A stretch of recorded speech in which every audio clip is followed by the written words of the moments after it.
Innal hamdalillah nahmaduhu wa nasta'inuhu wa nastaghfiruh wa na'udzu billahi min shururi anfusina wa min sayyiati a'malina may yahdihillahu fala mudilla lahu wa may yudlil fala hadiya lahu asyhadu an la ilaha illallah wahdahu la syarika lahu wa asyhadu anna Muhammadan abduhu wa rasuluhu alladzi la nabiyya wa la rasula ba'dahu.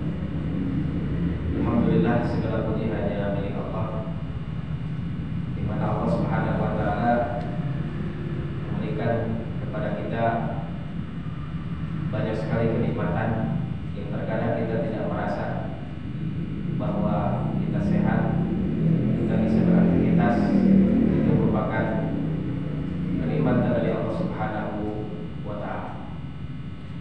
Mudah-mudahan kita termasuk orang-orang yang bersyukur, yang menggunakan kesehatan yang Allah berikan kepada kita semua di tempat yang Allah ridhoi. Hadirin rahimani wa rahimakumullah.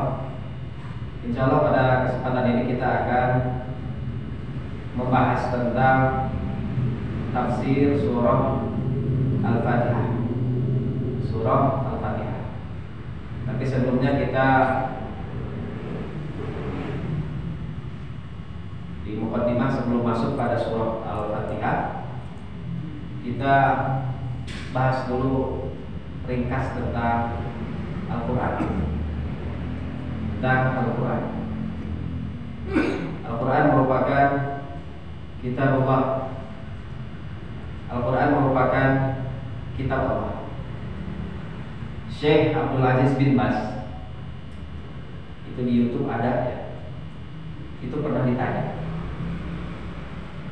wahai Syekh, kitab apa yang direkomendasikan untuk dibaca bagi penuntut ilmu? Maka Syekh bin Baz jawab, kitab kasir. Kitab itu sangat banyak, tapi yang paling utama untuk dipelajari yakni kitab Al-Quran, karena Quran merupakan sumber hukum yang tertinggi.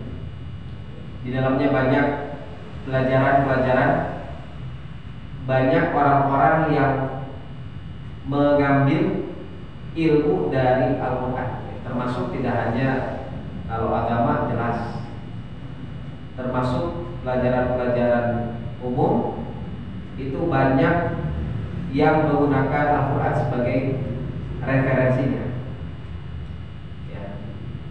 Makanya Quran tidak hanya kita akui bahwa ya Quran itu adalah kitab orang muslim, tapi tidak dibaca, tidak dipahami ya, tidak diamalkan. Makanya Quran tiap hari dibaca, lailan wa nahar, malam siang baca, hafalkan, pahami, amalkan dan ajarkan. Sebagaimana Rasulullah SAW bersabda, khairukum man ta'allama al-Quran wa 'allama. Sebaik-baik dari kalian, sebaik-baik dari kalian bukan orang yang banyak harta, bukan pejabat, bukan yang punya kedudukan tinggi, bukan, tapi orang yang mempelajari Al-Quran wa 'allama dan mengajarinya. Berarti ketika kita mempelajari Al-Quran, kita termasuk orang yang terbaik di antara orang lain. Kata Allah Subhanahu wa taala, Allah Subhanahu wa taala berfirman, a'udzu billahi minasyaitonir rajim. Bagi yang pegang Quran bisa dilihat surat Shad ya, ayat 29. Kata Allah, kitabun anzalnahu ilaika mubarak liyadabbaru ayatihi wa liyatadzakkara ulul albab. Quran itu kitab yang Allah turunkan kepada Nabi Muhammad yang penuh berkah, harus ditadabburi. Jadi Quran itu disimpan unggul di lemari, tapi harus ditadabburi, dipahami ya, kita pahami maknanya, ayat-ayatnya, dan agar menjadi pelajaran bagi orang-orang yang berakal. Itu Al-Quran. Makanya berbahagialah bagi kita yang mempelajari Al-Quran. Kemudian kata Allah Subhanahu wa taala dalam surat Toha, ayat 1 dan seterusnya, kata Allah, Toha ma anzalna 'alaikal qur'ana litashqa. Kami tidak menurunkan Al-Qur'an ini kepadamu agar kamu menjadi susah. Jadi Qur'an teh lain kangge nyusahkeun, bukan. Ya. Tadi untuk dipelajari, ditadabburi. Kemudian kata Allah Subhanahu wa taala, illa tadhkirah liman yakhsha, melainkan untuk menjadi peringatan bagi orang yang takut. Jadi Quran itu isinya itu peringatan bagi orang yang takut. Kemudian kata Allah, tanzilan mimman khalaqal arda was samawati ula. Kemudian Al-Quran itu diturunkan dari Allah yang menciptakan bumi dan langit yang tinggi. Ya. Jadi Allah Subhanahu wa taala menurunkan Quran. Ya. Jadi yang menurunkan Quran adalah Allah yang memiliki, yang menciptakan bumi dan langit. Siapa Allah itu? Ar-Rahman 'alal 'arsy istawa. Kata Allah Subhanahu wa taala, Ar-Rahman yang bersemayam di atas arsy. Maka kami ayat meneruskan ayat Allah teh ayat di mana, siapa yang layak untuk menjelaskan di mana Allah? Ya Allah sendiri. Mana dalilnya? Salah satunya ini dalilnya. Ar-Rahmanu 'alal 'arsy istawa. Di mana Allah? 'Alal 'arsy istawa. Di arsy bersemayam. Cukup kita beriman apa yang datang dari Allah Subhanahu wa taala. Hadirin rahimani wa rahimakumullah. Jadi berbahagia ya, kita insyaallah akan setidaknya mempelajari Al-Quran dari beberapa penafsiran. Jadi tidak hanya fokus pada penafsiran misalkan Ibnu Katsir saja atau Bari saja, gitu ya. Kitab tafsir banyak sekali. Dari yang mulai klasik, yang pertama itu Ibnu Jarir atau Bari. Kemudian nanti pertengahan ada Al-Qurtubi yang bercorak nuansa fikih. Bercorak sosial ada dari Mesir. Siapa? Diawali dari Al-Manar, Muhammad Abduh Rashid Ridho. Ke Indonesia ada tafsir Al-Azhar Buya Hamka, itu juga bagus. Kemudian ada Quraisy Shihab, juga bagus ya. Nah, ada juga tafsir yang nyeleneh ada ya. Tafsir nyeleneh, tafsir orang-orang liberal ada. Hadirin ya rahimani wa rahimakumullah. Nah, kemudian Al-Quran itu apa pengertiannya? Ya, sebelum kita masuknya Al-Fatihah gitu ya. Al-Quran itu perkataan Allah secara lafaz atau makna, atau Quran teh secara makna di Allah, lafaznya di manusia. Karena ada orang yang menganggap maknanya dari Allah secara lafaznya lafaz Nabi Muhammad SAW. Nah, ini kemarin ya yang sedang viral ya, itu ada salah satu pondok pesantren yang sekarang sedang disorot gitu ya.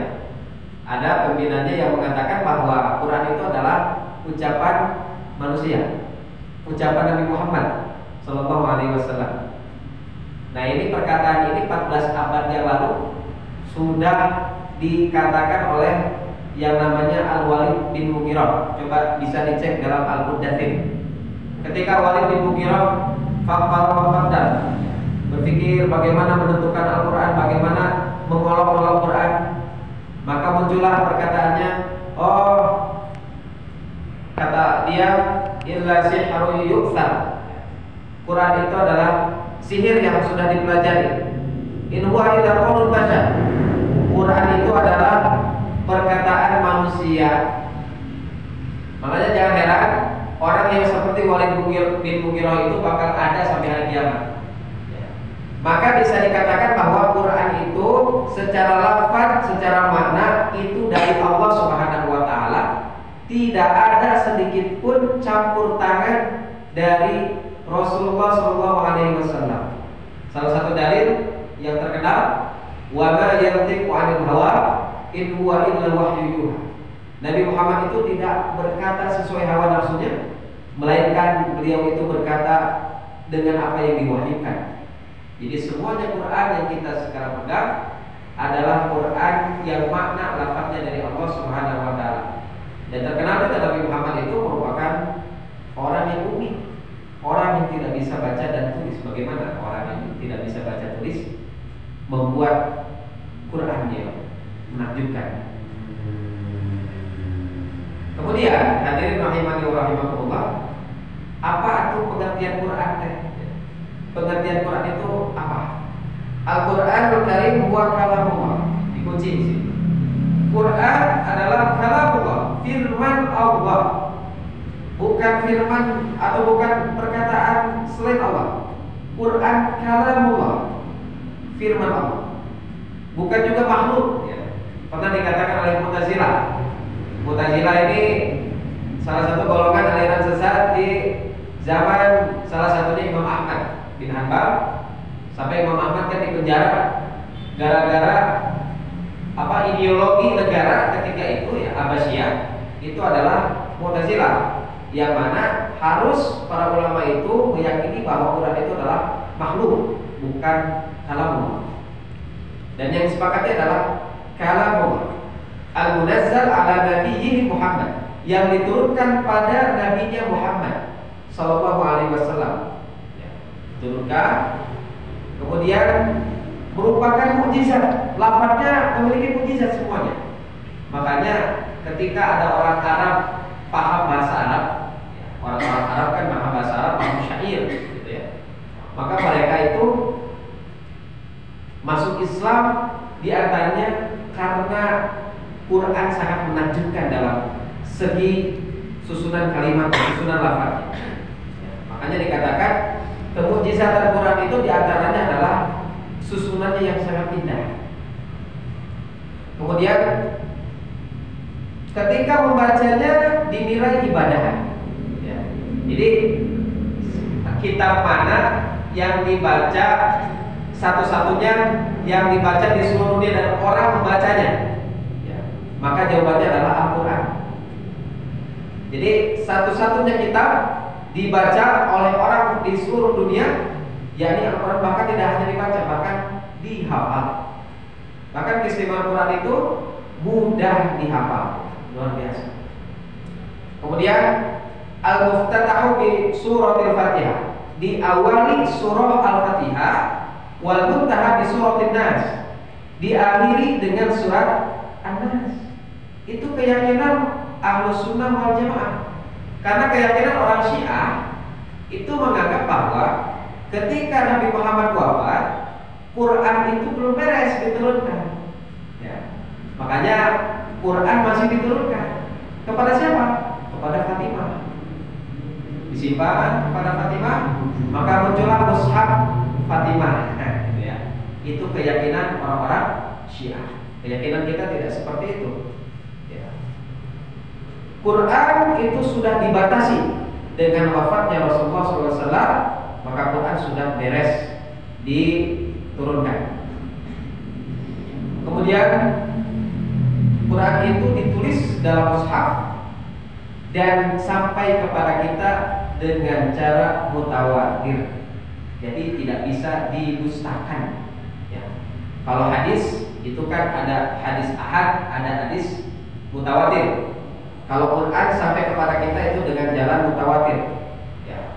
Jadi tidak diragukan lagi keasliannya. Dan Allah Subhanahu Wa Taala sudah berjanji akan menjaganya untuk setengah abad Quran, 14 abad ya, kita itu tidak berubah sama sekali. Hadirin rahimani wa rahimakumullah, ya. Maka itulah Al-Quran. Nah sekarang kita masuk pada surah Al-Fatihah. Ya, kita masuk pada surah Al-Fatihah.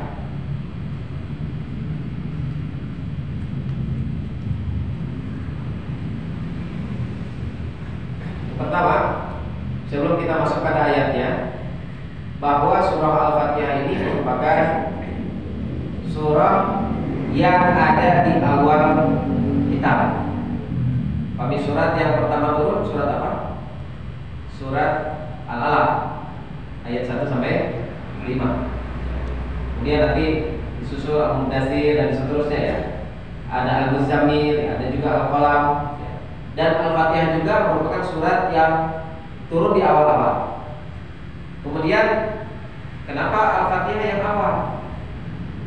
Bukan Al-Alaq 1 sampai 5. Gitu ya. Nah, maka jawabannya adalah karena Allah Subhanahu wa taala memerintahkan malaikat Jibril untuk disampaikan pada Nabi Muhammad agar Nabi Muhammad meletakkan Al-Fatihah di awal, An-Nas di akhir.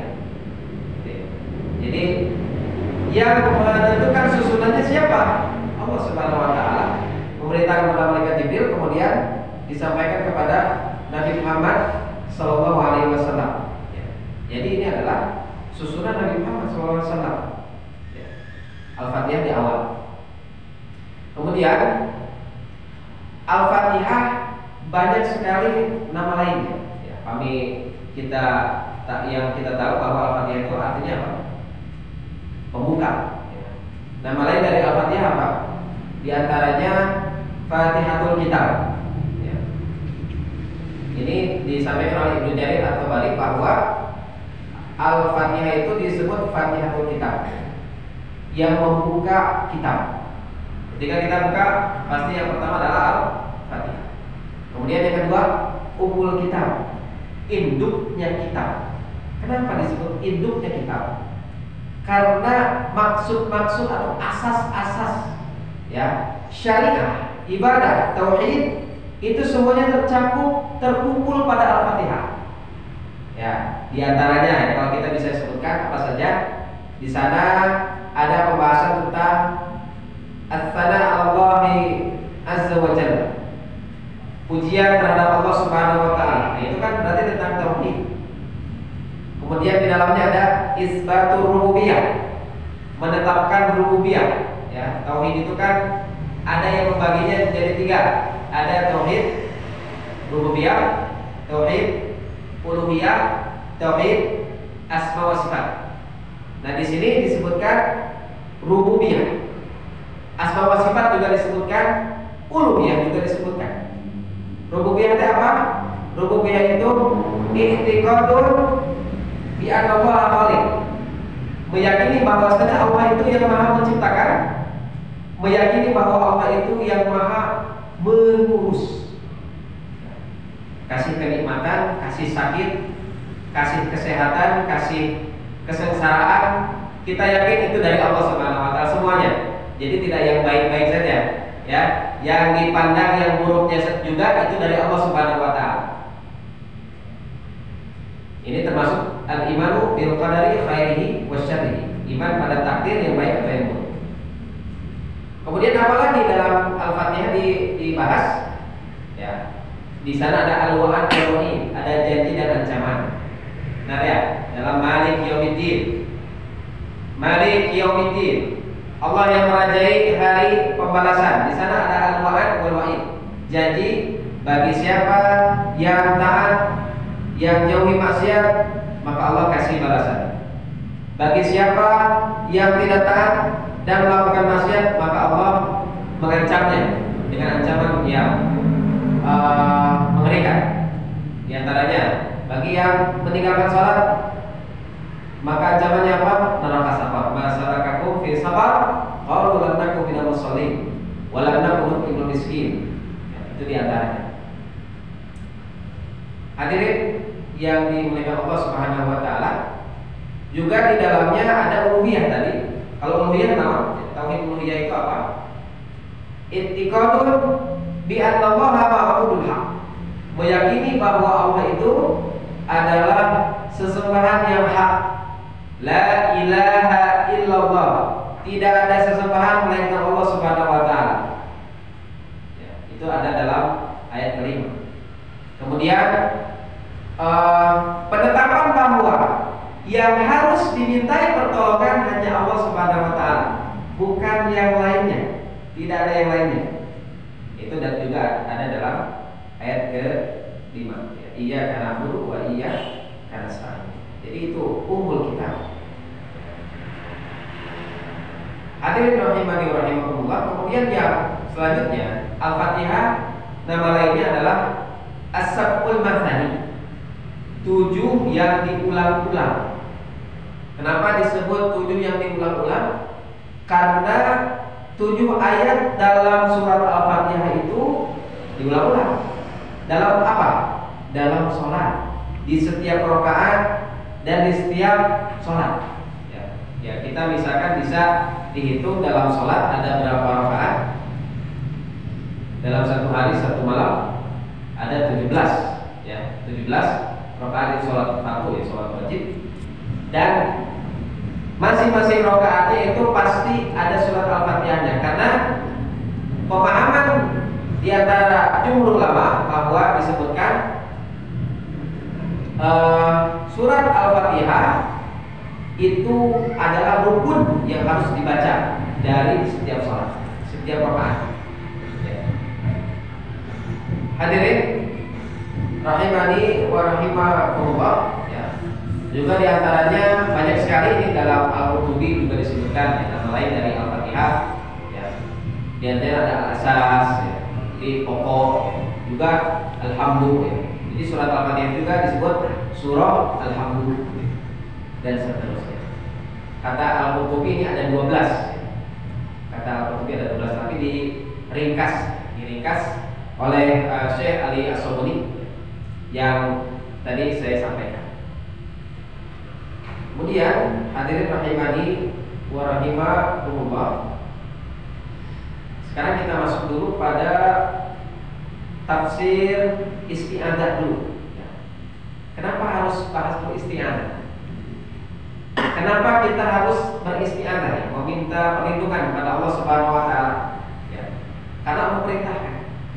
Karena Allah perintahkan dalam surah An-Nahl ayat 98. Kata Allah, "Fa idza qara'tal Qur'an fasta'idz billahi minasyaitonir rajim." Kita diperintahkan oleh Allah untuk berlindung pada Allah dari godaan setan yang dirajam. Ya. Biasanya diartikan apa? Yang terkutuk. Rajim dirajam.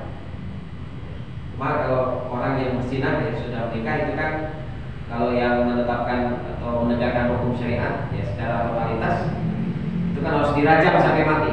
Maka setan itu dirajam, ya, dilaknat, dirajam. Maka kita harus berlindung pada Allah. Padahal kita ini ingin berbuat amal soleh, gitu. Tapi disuruh oleh Allah Subhanahu wa taala untuk berlindung. Setan itu tidak suka kalau kita mengerjakan amal soleh, tapi setan itu suka kalau kita mengerjakan amal yang salah, amal buruk. Makanya kita diperintahkan oleh Allah Subhanahu wa taala agar senantiasa berlindung pada Allah dari godaan setan. Hadirin rahimani wa rahimakumullah, kenapa kita harus berlindung? Disebutkan bahwa kita berlindung karena ada sesuatu yang akan mencelakakan kita, yang akan membuat kita takut, yang akan membuat kita goyah, ya, yang asalnya misalkan istiqomah, ya, niatnya baik, ya, niatnya tolong ini, tapi senantiasa setan itu kan masuk, ya, masuk menggoda kita di setiap detik, di setiap waktu, yang akan membuat rubah nanti niat kita yang tadinya lillah jadi ghairillah, gitu ya. Yang tadinya karena Allah, tapi tiba-tiba di tengah menjadi karena selain Allah Subhanahu wa taala. Kan banyak juga orang yang beribadah itu yang asalnya lillah, tapi kesananya karena dia ingin dilihat oleh orang lain. Makanya kita berlindung.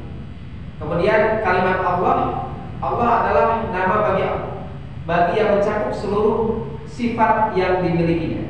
Jadi kalau disebutkan kalimat Allah, berarti otomatis sifat, nama yang layak untuk bersemat pada nama Allah itu ada pada nama Allah.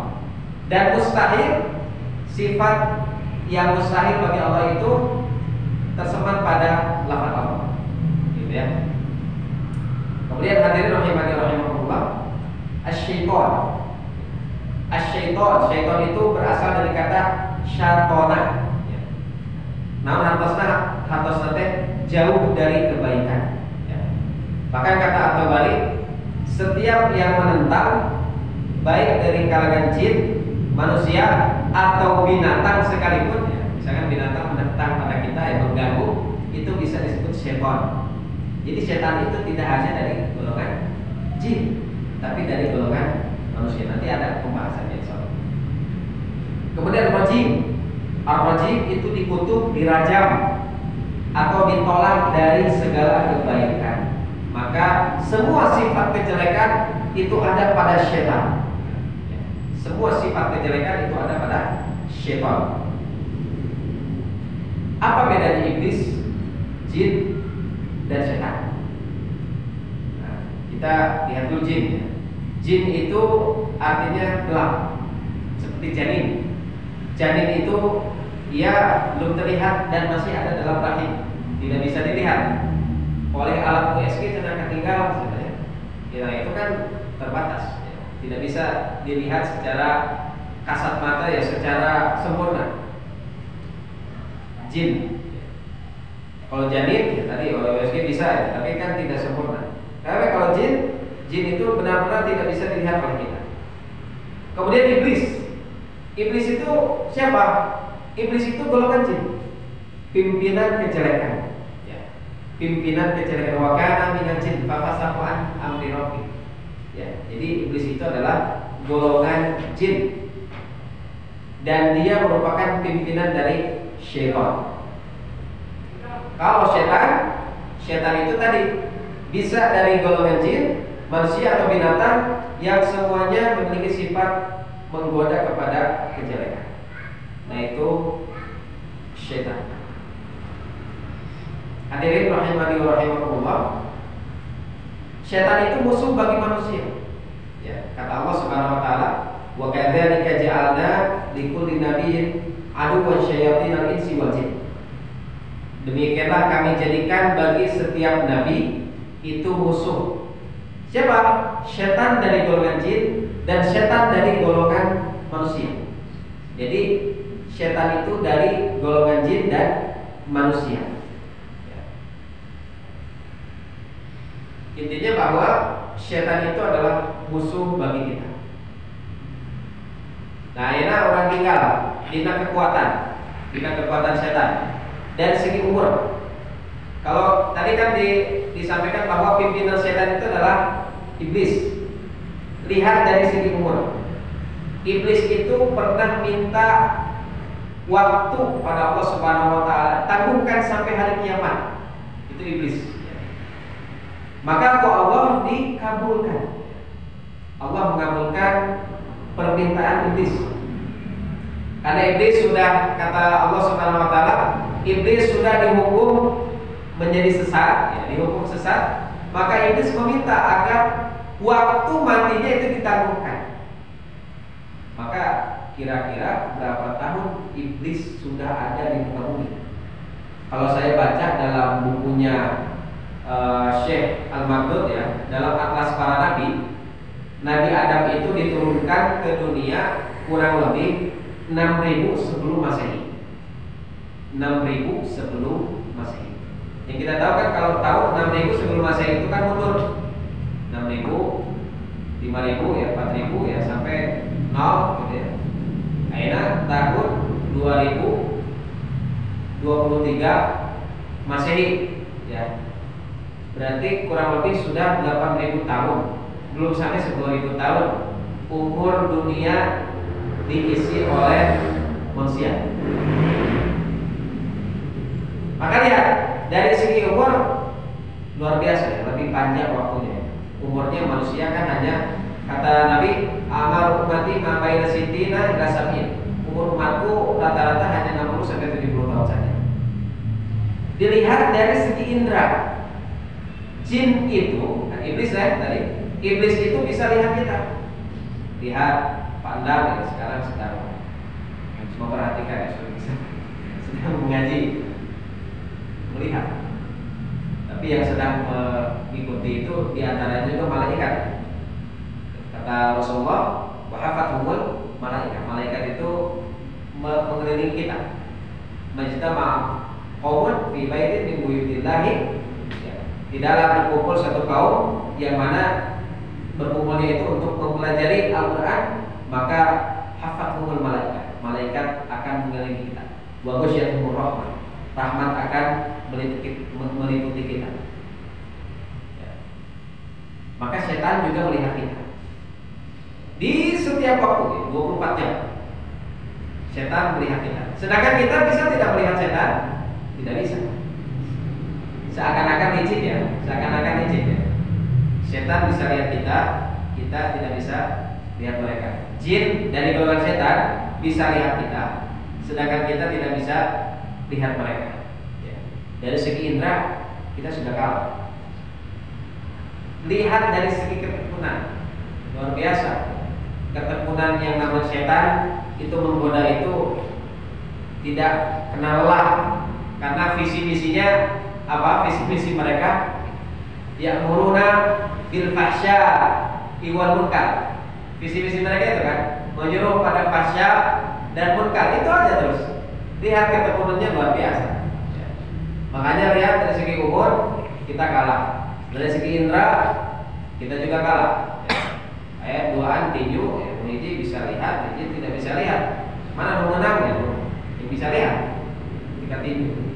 11-an sepak bola, 2 tim, 11-nya tidak bisa lihat, 11 yang lain bisa lihat. Mana yang menang? Yang bisa lihat jelas. Dari segi ketekunan itu jelas. Yang namanya syaitan dari golongan jin itu sangat tekun sekali. Kemudian bagaimana ini caranya agar kita, kan tadi ya, dilihat dari semua segi kita kalah. Maka bagaimana cara menghadapi godaannya? Maka diantaranya kita yakin bahwa setan dari golongan jin atau manusia semuanya milik Allah Subhanahu wa taala, nungagaduhan Allah Subhanahu wa taala.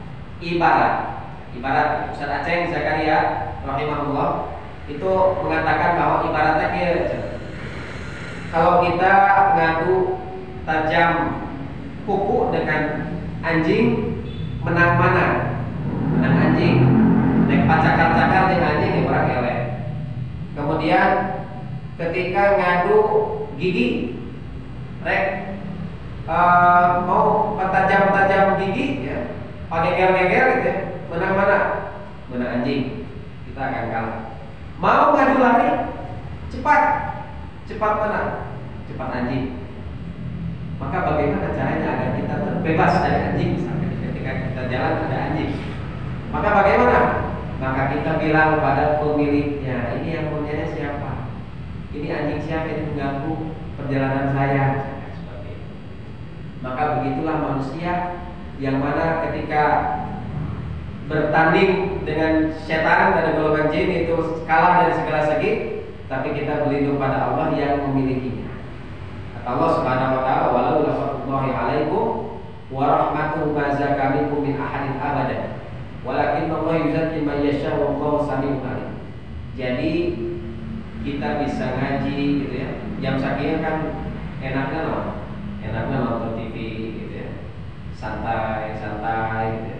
Tapi kita milih ngaji, nah ini merupakan fadlullah, karunia Allah, rahmat dari Allah Subhanahu wa taala. Tidak banyak orang yang memilih jalan kebaikan, tidak banyak. Ya. Kenapa? Karena al-jannatu huffat bi makarih. Surga itu dikelilingi dengan hal-hal yang tidak menyenangkan. Ya. Harus bangun subuh gitu ya, waktu enak-enak tidur, bangunkan subuh. Bahkan tantangan sebelumnya kan kita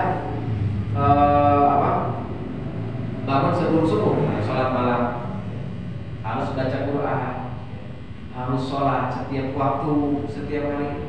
Bukan hanya diri kita ternyata, ya. Kita perintahkan siapa? Keluarga kita, anak-anak kita, didik sholat, didik ngaji. Kufat dimakan jannah, maka surga itu mahal. Tapi anda kufat bisyahwat. Sedangkan neraka itu dikelilingi dengan yang syahwat-syahwat, ya, dengan yang bau-bau syahwat, bau-bau hawa nafsu. Makanya jangan sombong ketika kita, orang bisa ngaji, batur, di luar gitu ya, nongkrong dan sebagainya. Jangan sombong.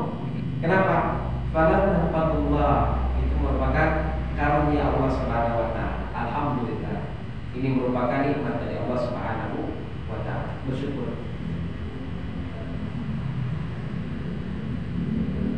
Kemudian hadirin rahimani wa rahimakumullah.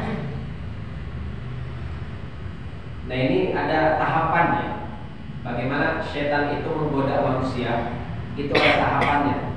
Tadi ya, visi misinya jelas, ya'muru bil fahsya'i wal munkar. Innama ya'murukum bil fahsya'i wal munkar. Sesungguhnya hanyalah setan itu menyuruh pada yang fahsya dan yang munkar. Tapi ditafsir ya, dirinci oleh Ibnu Qayyim rahimahullah. Ini juga dinukil oleh Ustaz Aceh Zakaria dalam kitab tafsirnya Al-Fatihah. Beliau punya kitab tafsir Al-Fatihah, tafsir Al-Fatihah. Saya nukil. Yang pertama, tujuan setan menggoda manusia itu yang pertama ingin menjadikan manusia itu kufur, syirik, dan memusuhi Allah dan Rasulnya. Jadi kita mukahidi tingkatan mukahidi. Kumaha carana jalma teh kufur, kumaha carana jalma teh menduakan Allah, kumaha carana jalma teh memusuhi Allah dan Rasulnya. Apakah nomor satu ini sudah sukses? Sudah sukses. Di antaranya, siapa yang sukses digoda? Banyak sampelnya dalam Al-Quran. Banyak sampelnya dalam Al-Quran. Di antaranya ada Qarun. Qarun kan kufur ya. Dia mengatakan bahwa saya kaya karena ilmu yang ada pada saya itu kufur. Ada juga syirik. Banyak sekali orang-orang yang Allah Subhanahu wa taala sebutkan dalam Al-Quran yang celaka karena menyebutkan Allah Subhanahu wa taala. Di antaranya Fir'aun. Bukan hanya menyebutkan, tapi menganggap ana rabbukumul a'la, itu kata Fir'aun. Saya adalah Tuhan kalian paling tinggi. Kemudian memusuhi Allah dan Rasulnya. Jika tahapan yang pertama ini gagal, maka setan akan menggoda dengan godaan yang kedua. Kata Ibnu Qayyim, diharapkan manusia itu melakukan dosa-dosa besar. Al-Imam Al-Zahabi, ahli hadis rahimahullah, membuat kitab bagus namanya Al-Kabair, dosa-dosa besar. Di sana dimuat ada 70 dosa besar. Namanya dosa-dosa besar, di antaranya menyebutkan Allah jelas, sihir, ya.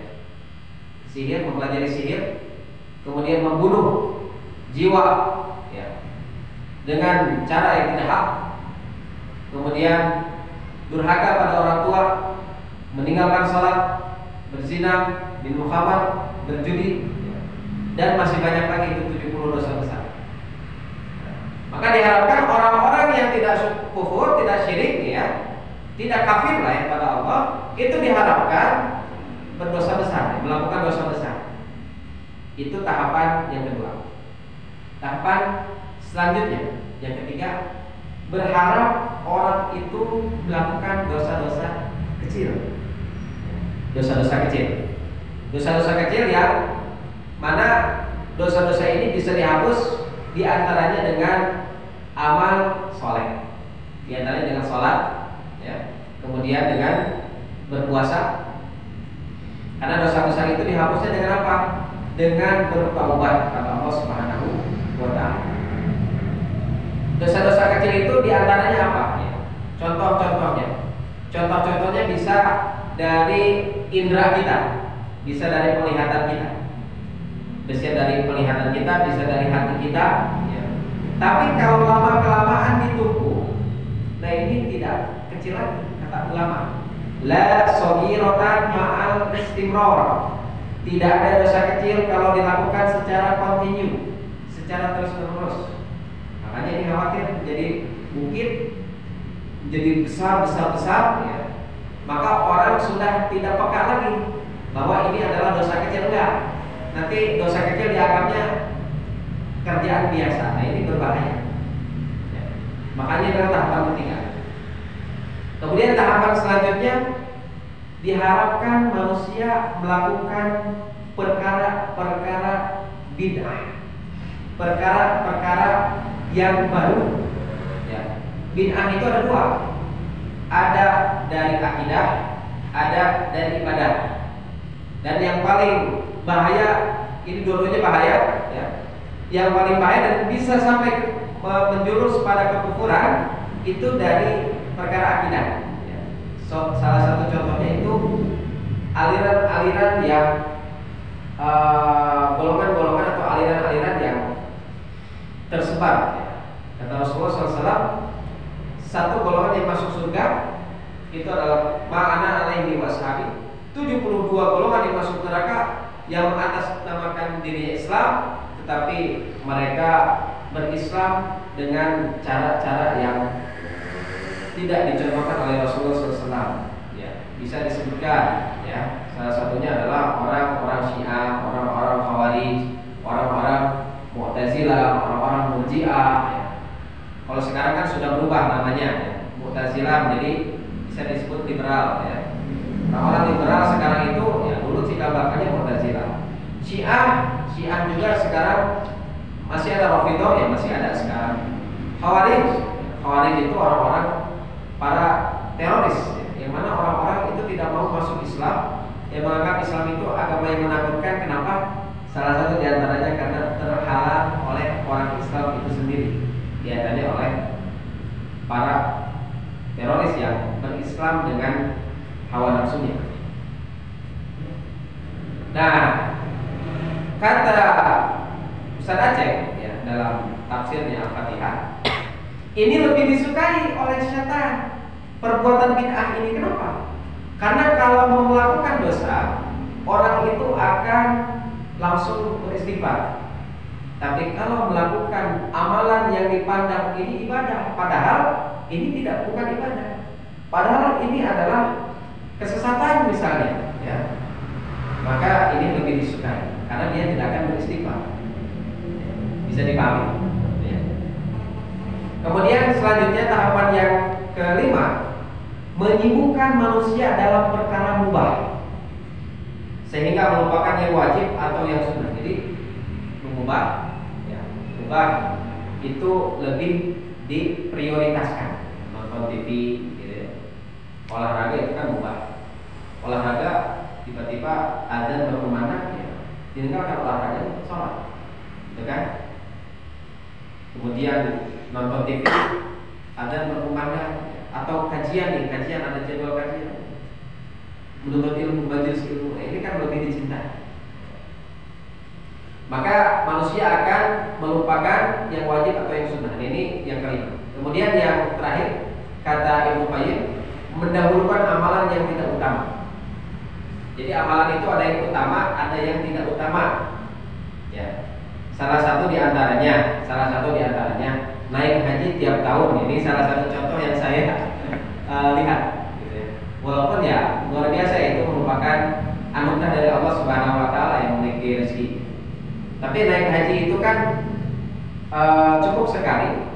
Kalau tiap kali itu bagus, ya, bagus juga. Tapi dia mendahulukan yang tidak utama. Ada yang lebih utama. Misalkan adalah misalkan punya uang ini, lebih baik naik haji atau lebih baik ngasih donasi pada yatim piatu atau yang lain sebagainya.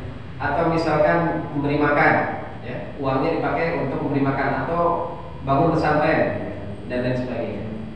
Nah, itu diantara contoh-contohnya. Hadirin rahimani wa rahimakumullah.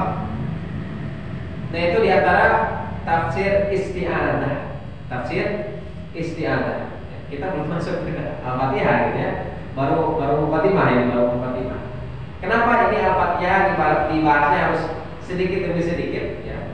Kalau pertemuan selanjutnya mungkin nanti dalam tafsir surat pendek-pendek yang lain, ya, insya Allah tidak akan dicicil. Kalau Al-Fatihah ini sepertinya akan dicicil. Kenapa? Karena supaya kita lebih mengetahui lagi maknanya. Karena Al-Fatihah ini adalah ummul kitab yang sering kita baca. Kemudian kita masuk pada ayat pertama. Bismillahirrahmanirrahim. Bismillah, dengan nama Allah Ar-Rahman yang Maha Pengasih, Ar-Rahim yang Maha Penyayang. Bi itu huruf jar, ya. Huruf jar itu pasti membutuhkan penyempurna atau muta'alam. Jadi disebutkannya muta'alaq. Contoh, dengan pulpen hitam, dengan nasi kebuli, ya. Maka diperlukan kalimat penyempurna. Ya, kalau ada bi, itu hurufnya. Maka kalimat basmalah itu muta'alaq, penyempurna. Ini belum sempurna. Contoh, Bismillah, dengan nama Allah, sebetulnya belum sempurna. Maka kalimat Bismillah ini perlu penyempurna. Contoh, dengan pulpen hitam, ini belum sempurna kalimat. Maka bagaimana caranya agar sempurna? Caranya begini: saya menulis dengan pulpen hitam, itu baru sempurna. Atau dengan nasi kebuli, bagaimana caranya agar sempurna? Saya makan dengan nasi kebuli, itu sempurna. Nah, Bismillah muta'alaqan naon? Penyempurnanya apa? Maka penyempurnanya adalah saya makan dengan Bismillahirrahmanirrahim. Saya baca Quran Bismillahirrahmanirrahim. Saya minum dengan menyebut nama Allah. Saya makan dengan menyebut nama Allah. Saya belajar dengan menyebut nama Allah. Jadi saya dengan aktivitas yang berbeda, apapun aktivitasnya, maka itu menjadi muta'alaq, penyempurna. Kemudian disambungkan dengan Bismillah, dengan menyebut nama Allah. Kata Rasulullah, kullu amrin dzibari la yubda'u fihi bi bismillah fa huwa aqwa. Setiap urusan perbuatan yang tidak dimulai dengan bismillah maka cacat atau terputus. Tapi ini hadisnya dhaif. Hadisnya dhaif. Secara sudah dinilai oleh salah satunya oleh Syekh Al-Albani. Akan tetapi kata Ustaz Aceh rahimahullah, bisa diamalkan dalam kehidupan duniawi. Seperti tadi, saya makan Bismillahirrahmanirrahim, saya minum Bismillahirrahmanirrahim dan sebagainya. Karena Syekh Albani pun yang mendoakan hadis ini, beliau menulis dalam kitabnya dimulai dengan Bismillahirrahmanirrahim. Itu kan duniawi, ya. Tapi kalau dalam perkara ibadah, kalau dalam perkara ibadah itu tidak perlu dengan mengucapkan bismillah dulu. Kenapa? Karena dalam perkara ibadah itu sudah ada contohnya. Contoh, ketika mau sholat, apakah perlu bismillahirrahmanirrahim dulu? Bismillahirrahmanirrahim, saya sholat, tidak perlu. Langsung takbir, hadap kiblat, langsung takbir, gitu kan? Langsung sholat. Mulai umroh, ya. Kemudian doa mengubur mayit, Bismillahirrahmanirrahim, Rasulullah, seperti itu ya. Tidak Bismillahirrahmanirrahim, itu dalam perkara ta'budi atau dalam perkara ibadah. Jadi kalau dalam perkara duniawi silakan pakai Bismillahirrahmanirrahim. Kemudian hadirin rahimani wa rahimakumullah, ada nama Allah ya dalam Bismillah.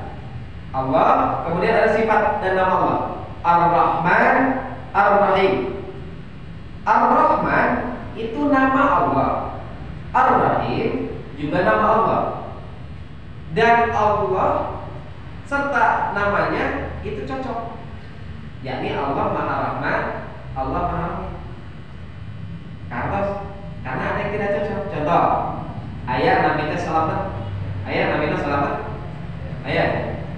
Tapi di jalan tabrakan, jebret ya, tabrakan, gitu ya. Pokok selamat ya, tapi tabrakan di jalan, ya. Berarti tidak cocok. Nama dengan realitanya tidak cocok. Ada nama itu hidayah, petunjuk, tapi tukang mabok misalkan, tapi tukang mencuri misalkan, itu tidak cocok. Namanya hidayah, tapi kelakuannya tidak mencerminkan kelakuannya. Bahkan ada yang namanya Muhammad, tapi durhaka pada orang tuanya dan seterusnya. Itu diantaranya. Tapi nama Allah itu cocok dengan Ar-Rahman, Ar-Rahim. Kalimat yang pertama, Ar-Rahman, Maha Pengasih, terbuat dari kata atau wazan ya, bunyinya sorof fa'lan ya, wazannya fa'lan. Rahman fa'lan. Nah, maksudnya atau maknanya menunjukkan sementara. Contoh dalam bahasa Arab ya. Kalau orang marah ya, bahasa Arabnya apa? Orang marah goodbye. Goodbye itu orang marah. Apakah selamanya akan marah? Kan tidak. Atau orang yang haus, dalam bahasa Arab haus, atsyan. Sama kan? Fa'lan, atsyan, haus. Tidak selamanya haus. Ketika dia sudah minum, maka sudah hilang hausnya. Kemudian apalagi? Takban. Takban, capek, cara rapi, takban. Saya capek. Tidak selamanya capek. Maka Rahman ini tidak selamanya, ya, tidak selamanya karunia Allah kasih. Maka bagaimana rahmatnya Allah? Kata Allah Subhanahu wa taala, kata Rasulullah SAW, Inna lillahi azza wa jalla mi'atu rahmah, faminha rahmah yatarahamu bihal khalqu wa biha ta'atufal hawash wuhush ala auladiha wa khartis ahwatisina ila yaumil qiyamah. Jadi Allah tengah kaduhan 100 rahmat anu hiji dilungsurkeun ka dunia, 88 ku Allah disimpen di akhirat. Jadi menghiji we ka dunia. Kemudian kata Rasulullah, nu hiji eta teh dipakai ku binatang buas menyayangi anaknya, dipakai oleh semua makhluk menyayangi setiap orang lain, gitu ya. Tapi yang 99 itu Allah simpan di surganya.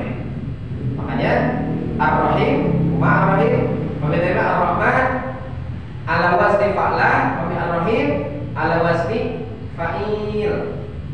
Fa'il itu kan sigoh mubalaghah. Apa maknanya? Maknanya berarti itu memiliki sifat yang kekal atau lama sekali. Contoh, saya dilahirkan tidak tinggi ya, qasir. Saya itu dalam bahasa Arab qasir, pendek.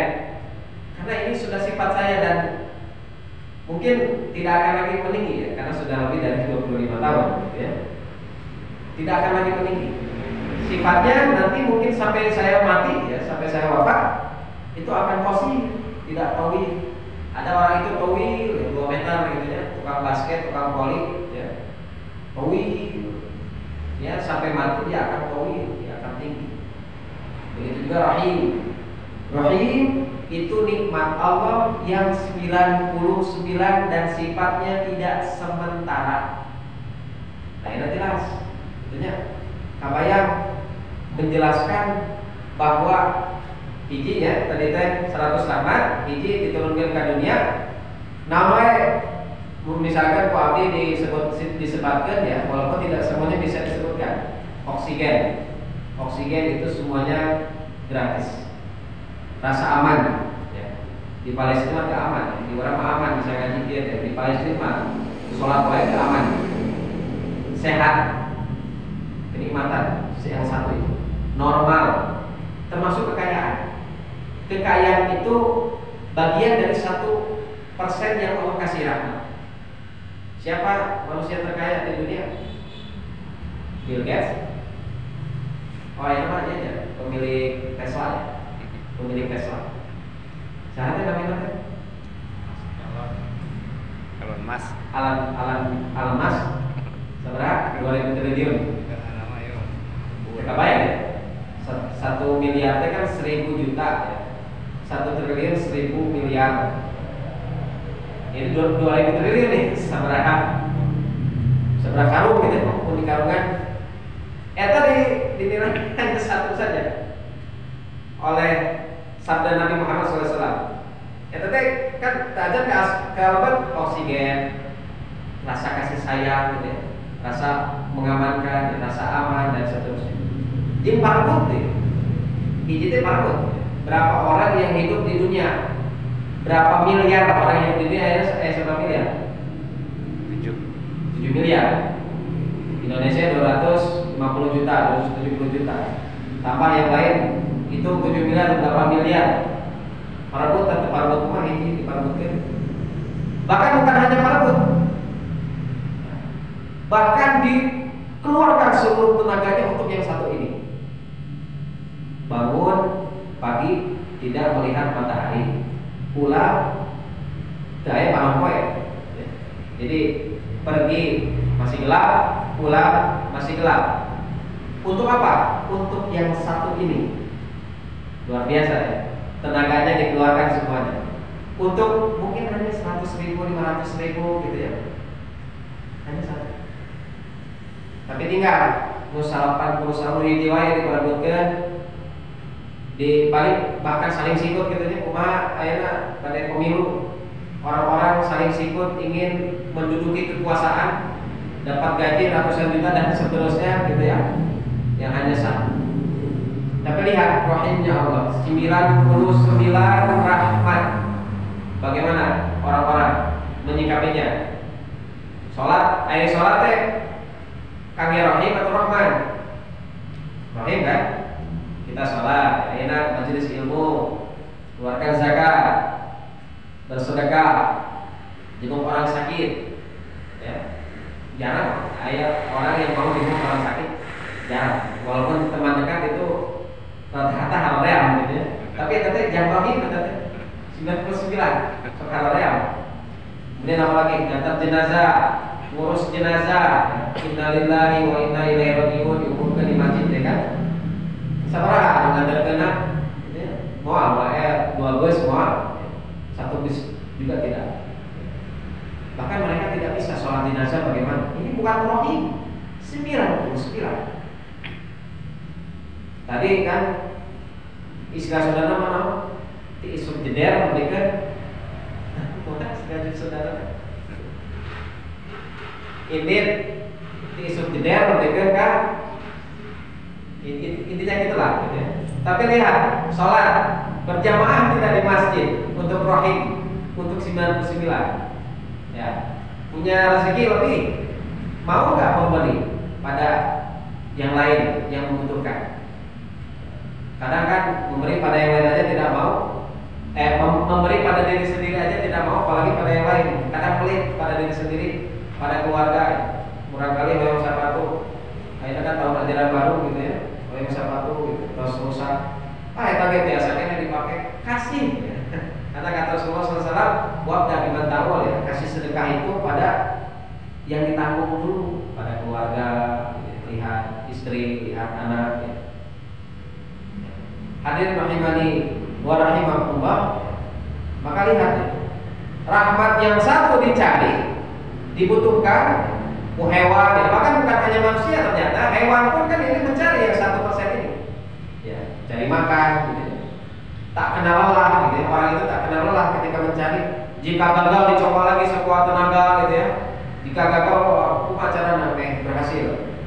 Tapi bagaimana, kenapa yang 99 rahmat itu tidak disiapkan, bahkan kurang persiapan, bahkan cenderung ditinggalkan.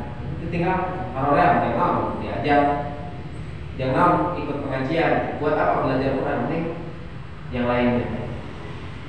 Maka dengan membaca Bismillah, ya kita sudah paham sekarang. Dengan membaca Bismillah diupayakan dan ditanamkan pada diri, diprogramkan bagaimana caranya agar mendapatkan rahmat ayat Allah yang 99 itu ya. Jadi bukan hanya satu saja. Yang satu cari benar ya, kita harus berusaha. Tapi yang 99 ini jangan sampai ditinggalkan, jangan sampai kita meninggalkannya. Hadirin rahimani rahimakumullah, sudah 1 jam ya. Mungkin itu dulu yang bisa disampaikan. Jadi kita masih baru membahas tafsir isti'adzah, tafsir basmalah. Insya Allah pertemuan selanjutnya kita bahas yang pertama, bagaimana hukum Bismillah. Apakah dia termasuk ayat Al-Fatihah atau bukan? Makanya nanti ada pendapat. Ayah mau baca Al-Fatihah kan? Al-Fatihah kan untuk dibaca Bismillah aja. Ayah dibaca Bismillahirrahmanirrahim dibaca. Ada yang Bismillahirrahmanirrahim. Alhamdulillahirabbil alamin. Langsung alhamdulillah. Itu kenapa bisa seperti itu dibahas oleh para ulama ya? Kemudian insyaallah kita akan bahas tafsir hamdalah ya. Tafsir alhamdulillahirabbil alamin. Mungkin mudah-mudahan sampai Malik Yaumiddin insyaallah. Insyaallah gitu. Saya kira kita ya. Yang bisa disampaikan ya. Bila mana ada kekurangan itu kekurangan dari saya atau kesalahan itu datangnya dari saya dan kebenaran itu datangnya dari Allah Subhanahu wa taala dan dari Rasulnya. Wallahu a'lam bishawab. Aku qouli hadza wa astaghfirullah li wa lakum. Assalamualaikum warahmatullahi wabarakatuh.